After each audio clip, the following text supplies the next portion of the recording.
پانی جو ہے وہ دو طرح کا ہوتا ہے، ایک ٹھہرا ہوا پانی اور ایک جاری پانی۔ ٹھہرے ہوئے پانی کی دو قسمیں بتائی تھیں کہ ٹھہرا ہوا پانی جتنی جگہ میں ٹھہرا ہوا ہے اگر اس کی پیمائش 225 اسکوائر فٹ ہو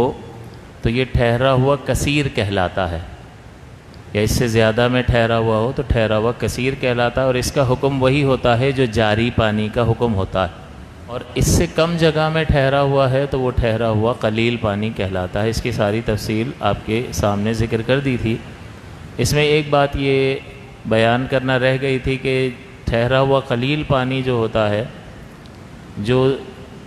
یا ٹھہرا ہوا کثیر پانی جو 225 اسکوائر فٹ جگہ میں یا اس سے زیادہ جگہ میں ٹھہرا ہوا ہو تو اس کی گہرائی کتنی ہونی چاہیے؟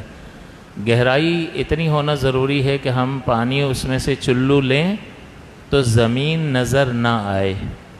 کیونکہ اگر زمین نظر آ جائے گی تو یہ دو ٹکڑوں میں بٹ جائے گا اور پھر یہ دو چھوٹے چھوٹے تالاب بن جائیں گے جو ٹھہرا ہوا قلیل بن جائے گا، ٹھہرا ہوا کثیر نہیں رہے گا۔ لہٰذا کم سے کم اتنی گہرائی ہو کہ آپ اس میں سے چلو لیں تو زمین نہ نظر آئے۔ اگر زمین نظر آنے لگ جائے گی اور پھر تھوڑی دیر بعد وہ پانی آ کے مل گیا اور زمین چھپ گئی تو پھر اگرچہ وہ 225 اسکوائر فٹ یا اس سے زیادہ جگہ میں بھی ٹھہرا ہوا ہو، لیکن چونکہ اس کی گہرائی ایک چلو بھرنے سے زمین ظاہر ہو جاتی ہے تو وہ ٹھہرا ہوا کثیر نہیں کہلائے گا، ٹھہرا ہوا قلیل ہی کہلائے گا، اور اس میں پھر بے دھلا ہاتھ کسی نے ڈال دیا، بے وضو شخص نے،